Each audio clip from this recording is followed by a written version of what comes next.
फ़खर ज़मान की बात करनी है मुझे सिकंदर आपसे। नहीं, दानिश मैं आपको ऐड कर दूं, ये जो आप बात कर रहे हैं ये सिर्फ लफ्ज़ाजी कर रहे हैं आप, और कुछ नहीं है। नहीं, क्यों? अभी आपकी पाकिस्तान की कायद-ए-आज़म ट्रॉफी का टूर्नामेंट शुरू हो रहा है। 17वें नंबर पर है पाकिस्तान क्रिकेट बोर्ड की सिलेक्शन कमेटी के सरबराह इंज़मामुल हक के साहबजादे इब्तिसामुल हक साहब, 17वें नंबर पर, ठीक है, और वो कायद-ए-आज़म ट्रॉफी के स्क्वाड में शामिल हो। गलत है ना सर? मैं कौन सा कह रहा हूं? आप जब बात कर रहे हैं कि सिलेक्शन ठीक नहीं हो रही, तो मैं आपको ये बता रहा हूँ कि इसी तरह चलता रहेगा। हम ख्याल लोग जब टीम में रहेंगे, अभी आप लेकिन कम से कम उसका जिक्र तो होना चाहिए ना याया भाई।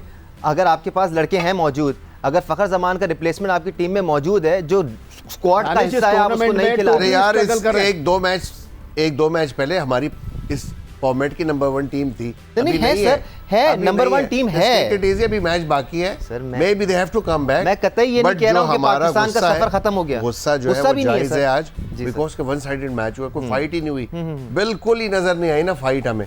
ये बहुत बड़ा सेटबैक है हमारे लिए, और हमारे लिए नहीं सिर्फ, मैं कह रहा हूँ सबसे ज्यादा तशवीश जो है वो कप्तान के ऊपर बहुत ही पैथेटिक कप्तानी की है। ऑनेस्टली गुस्सा भी नहीं है। शो से पहले I was trying to convince myself कि इमोशनल होने की जरूरत नहीं है और फैक्ट्स पे बात करनी है। फैक्ट्स क्या है सिकंदर? फैक्ट्स ये है कि हम फ़खर ज़मान की परफॉर्मेंस का इंतजार कर रहे हैं। कितने इनिंग्स से इंतजार कर रहे हैं याया? 15 इनिंग्स हो गई। 15 इनिंग्स हो गई, कोई 50 नहीं है। कंफर्म भी कर लिया हमने याया से। तो कब तक इंतजार करते रहेंगे? क्या इंतजार करते रहें? नहीं, उसकी जो है वनडे के अंदर 6 या 7 8 इनिंग्स हो गई हैं, उससे पहले 3 लगातार सौते। बोल रहे हैं कि आप बॉलिंग करा रहे थे सलमान अली आगा से, आज आपने एक ओवर नहीं कराया। हम करते हैं बॉलिंग पे भी आ जाएंगे, बट आप कब तक फ़खर ज़मान को मौका देते रहेंगे इस इंतजार में कि वो कर जाएंगे परफॉर्म एक ना एक दिन? दानिश, तुम्हारे साथ मैंने जो प्रोग्राम किए थे उसमें मैंने अफगानिस्तान की सीरीज के लिए क्या कहा था कि यार चेंज कर दो, एक लड़के को ऊपर नीचे कर दो। अब्दुल्ला शफीक बैठा हुआ है, साउथ शकील बैठा हुआ है, इनको खिला के मुझे अफगानिस्तान के खिलाफ रन कर दिए तो आगे यही खेलेगा। मुझे एक और चीज ही समझाएं, how is he a permanent part of Pakistan team? अगर कोई 4 लड़के सबसे पहले लेके जाते हैं तो उसमें फ़खर ज़मान है। पिछले दिनों खबर चल रही थी ये 4 तो लाजमी है टीम में। कैसे विदाउट हमारे यहाँ इस वक्त टीम को जो ना 3-4 लड़के कंट्रोल करते हैं, वो उनका एक ग्रुप है, ठीक है, बुरा ना मनाए। Again nothing against Fakhar Zaman, we want him to play well, but अगर आप 15 कंसिस्टेंट इनिंग्स से फेल होंगे तो क्या बोलें? इसकी बात नहीं है। देखें, आप भारत से हारेंगे तो हमारे जज्बात थोड़े से एग्रेसिव होंगे, हम बात तो करेंगे। It's not even about that for me. नहीं, मगर फिर भी इंडिया से आप हार गए और इतनी बुरी तरह हार गए कि आपने रिकॉर्ड क्रिएट कर दिया। अभी भी चांस है, हम अपने आप को दोबारा जो है वो सेटल करें, और जो है जो श्रीलंका से जो मैच है उसमें अच्छी तरह खेलें, एक अच्छी टीम उतारें और एक अच्छे इंटेंट के साथ जीतने की कोशिश करें, तो we still have a chance. हम अपने कॉन्फिडेंस दोबारा लेकर आएंगे। मगर हमें जो है ये जो चीज़ें हैं हम पिछले 2 सालों से बता रहे हैं, कप्तानी के बारे में, मिडल ऑर्डर के बारे में और स्पिन की बॉलिंग के बारे में, मगर आप लोग कोई सुनता ही नहीं। अब्दुल रज़ाक, मैं तो आज के मैच की बातें नहीं कर रहा, मैं आज के मैच की बेसिस पर नाम नहीं ले रहा हूँ, ना सवाल कर रहा हूँ। चाहे फ़खर ज़मान हो, चाहे सलमान अली आगा हो, चाहे शादाब खान हो, चाहे फ़हीम अशरफ हो, पिछले 1.5-2 साल के स्टैट्स आप उठा के देख लें, आपको वर्ल्ड क्लास परफॉर्मेंस तो नज़र नहीं आएगी। वर्ल्ड क्लास क्या, एवरेज परफॉर्मेंस नज़र आएगी आपको। चाहे वो शादाब खान की विकेटों की बात हो, हाँ एज अ बैट्समैन उन्होंने ज़रूर खेला है, पर आप एज अ बैटिंग ऑलराउंडर खिला लें उनको, एक प्रॉपर स्पिनर खिला लें। फ़खर ज़मान की भी आप यही देख लें, हर 15-20 इनिंग्स बाद आपको एक ऐसी इनिंग्स मिलेगी, सब बोलेंगे भाई वाह, और फिर अगले दर्जन मैचेस के लिए वो पक्के हो जाते हैं। रिजवान क्या 4 नंबर का प्लेयर है, ये भी आप सवाल डालेंगे जी।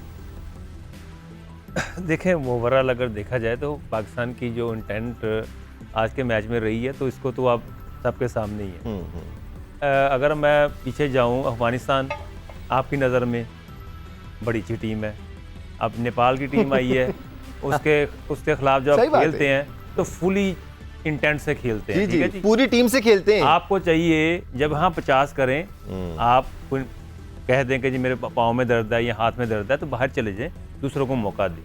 हमें वहाँ पे अपने 100 करने की पड़ी होती है, 150 रन करने की पड़ी होती है। वहाँ पे हम ऐसी शो करते हैं कि जैसे हमारी टीम ये है। बांग्लादेश के खिलाफ अगर 193 करना है तो आप उसी इंटेंट से जा रहे हैं, आप नीचे वाले बैट्समैनों को मौका दें कि आप जाके खेलें। आपकी इंटेंट क्या होती है कि मैं अपने रन कर लूँ, मैं अपना 100 कर लूँ, मुझे अपनी परफॉर्मेंस देनी है। जहाँ ज़रूरत पड़ती है वहाँ पे एक्सपोज होते हैं आप। ये तो अभी श्रीलंका की कंडीशन है, ये तो अभी ऑस्ट्रेलिया नहीं है, ये अभी तो न्यूजीलैंड नहीं है, जाना तो भी है। वहाँ पे तो आप कितने सालों से हम उनके साथ मैचेस नहीं खेले। देखिए, हमें याद आती है श्रीलंका की टीम, अब अफगानिस्तान की टीम में टक्कर गई है, अब वो उसके साथ हमारे मैचेस हुआ करेंगे। अब नेपाल की टीम भी आ गई है, उसके साथ भी मैच रख सकते हैं 5-6 आप। तो आप हो सकता है वहाँ पे भी कोई 200 या 300 की आपकी एवरेज निकल ही कुछ है। रिकॉर्ड्स बन जाएं, नए स्टैट शेयर हो जाएं कि इन्होंने मैं किस रन बना लिए। अभी भी यही कहूँगा, एक मैच के बाद हमारी सोच चेंज नहीं हुई, हम स्टिल कह रहे हैं जी, जी। हमारी टीम अच्छी है, पर जो पास्ट में होता आ रहा है उस वक्त हम कुछ बोल नहीं सकते। आपकी परफॉर्मेंस आप 100 कर देते हैं, नेपाल के खिलाफ आपने 150 कर दिया, उसने 100 कर दिया, हम क्या बोले मुझे बताएं। वहाँ पे आपका हक बनता था 70-80 के बाद आप बाहर जाएं, दूसरों को मौका दें यार, कि आप भी जाके खेलो, जाके जरा बल्ले पे बॉल मारो। ये जो डिस्कशन है ना कि पाकिस्तान की टीम बेहतर हो गई है, बिल्कुल बेहतर हो गई है। अगर आप 2005 से लेके 2015 की टीम कंपेयर करें तो आपको बहुत बेहतरीन नज़र आएगी। पहले 5-6 प्लेयर्स ऐसे होते थे जिन पर सवाली निशान था, तो अब शायद 2-3 ही है, लेकिन फिर भी बेहतरीन गुंजाइश है मोइन भाई, और हमेशा रहती है।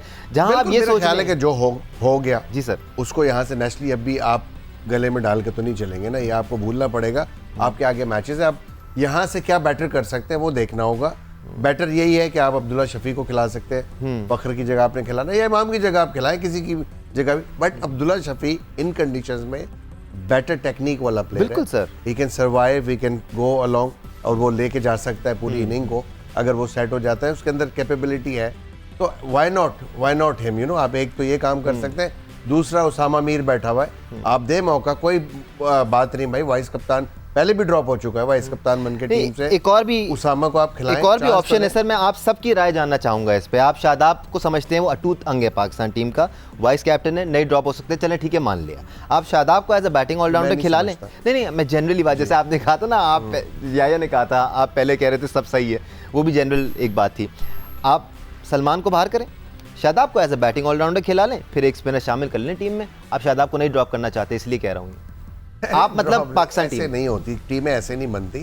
टीमें सिचुएशन ओपोनेंट देख के बनाई जाती हैं। टीमें अगर दोस्ती यारी पे बदलने लगी, यार ये मेरा अच्छा दोस्त है, चलो कोई नहीं, 2-3 मैचेस में नहीं किया, अब कर लेगा, ये लाइक्स डिसलाइक्स चलती हैं, ये भी होती हैं। बट ये देखना होता है कि यार कितना फायदेमंद है वो आपका दोस्त टीम के लिए। आप टीम की जीत के ऊपर थोड़ी अपने दोस्त को आप वहां पे सबका दे देंगे उसको, बिल्कुल, कि वो कुछ कर नहीं रहा, परफॉर्म नहीं कर रहा, और आप उसको खिलाए जा रहे हैं। तो फ़हीम अशरफ कैसे खेल रहे हैं? अल्टीमेटली फ़हीम अशरफ टीम में है तो नेचुरली उनको तो खिलाना था उन्होंने। मे बी उनको जो प्रेफरेंस दी है उनको कि as a left hander batsman down the order ये काम आ सकते हैं, यू नो।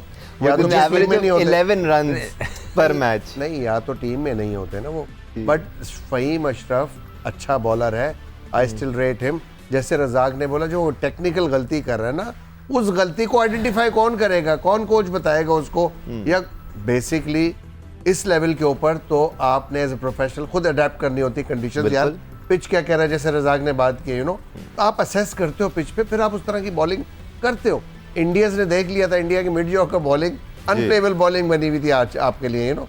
बुमराह को छोड़ के बुमराह एक्स्ट्राऑर्डिनरी बॉलर है, extraordinary with a new ball, he knows how to swing in and out, you know। वो बहुत मुश्किल होती है सबके लिए, चाहे वो लेफ्ट हैंडर खेल रहा हो या राइट हैंडर खेल रहा हो। और जब उन्होंने राउंड द विकेट आए, जब बहुत ज्यादा उनको स्विंग मिल रहा था ओवर द विकेट, तो उन्होंने जो इमाम की विकेट ली उस पर अपना ब्रेन यूज किया ना, कि अब मैं जाके थोड़ा सा विकेटों के अंदर से करूंगा तो यहाँ से चांस है बल्ले पे लगने का। और उन्होंने वो, तो जब ये चीजें सामने आती है, नजर आती हैं, it means there are a thinking factor going on there in their minds, you know. वो उसको सोच रहे हैं कि यार मैंने क्या करा। हम यही तो बात करें कि इंटेंट ही नहीं था, कुछ सोचा ही नहीं, बस जो सीकू भाई ने बात की, अगेन मैं कहूँगा आज का दिन तो सारे ऐसे लग रहा था, जो बॉडी लैंग्वेज थी कि बारिश अभी हो जाएगी, थोड़ी देर में हम बाहर चले जाएंगे, एक पॉइंट लेंगे, प्रेशर उतर जाएगा हमसे। पहले 4 ओवर 4 बॉलर से करा दिए यार, मतलब कोई तुक था। वही स्लिप भी नहीं लिया। आप 2 नए बैट्समैन आ रहे हैं, नया दिन शुरू हो रहा है और एक स्लिप लगी भी। जी, अगर मैं आगे चल के भी इस बात पे आऊंगा, बिकॉज दोपहर को जब आप फातिमा के साथ शो कर रहे थे तो ये सारी चीज़ें बड़ी डिटेल में डिस्कस हो रही थी। हम उस वक्त लाइव भी थे, मैच भी लाइव चल रहा था, और उस वक्त ये सारे डिसीजंस हम देख रहे थे लाइव टेलीविजन पे कि स्लिप नहीं लगी हुई है। आपने पहला ओवर शादाब से कराना आपकी मजबूरी, दूसरा ओवर आपने फ़हीम अशरफ से कराया, आपने अपने पेसर से, शाहीन से या नसीम से नहीं कराया, ठीक है, आरिस रऊफ मिसिंग थे। फिर उसके बाद आप शाहीन को लेके आए, वहाँ पर भी नसीम को लेके आए, इनफैक्ट वहाँ पर भी स्लिप नहीं लगी हुई थी। इन इश्यूज़ पर हम आएंगे, बट सिकंदर इंडिविजुअली फ़िलहाल मैं कुछ प्लेयर्स के बारे में उनका फ्यूचर जानना चाह रहा हूँ आपसे। आप कन्विंस्ड हैं सलमान अली आगा से? क्योंकि अभी तक है एवरेज अच्छी उनकी मिड 40s में है, जितना बट वो कहाँ बनी है वो एवरेज? देखो अभी आपने जितना डिस्कशन किया ना, उससे लगता है कि सेलेक्टर्स बेकार हैं, उनके कोई किरदार नहीं है। इसमें मतलब उनके कोई कंट्रीब्यूशन नहीं है, सारा कुछ जो है कुछ लोग मिलके कर रहे हैं नीचे। और उसकी बेसिक वजह क्या है? सबसे बड़ी वजह यह है कि पीसीबी खुद अपने पैरों पे नहीं खड़ा हुआ।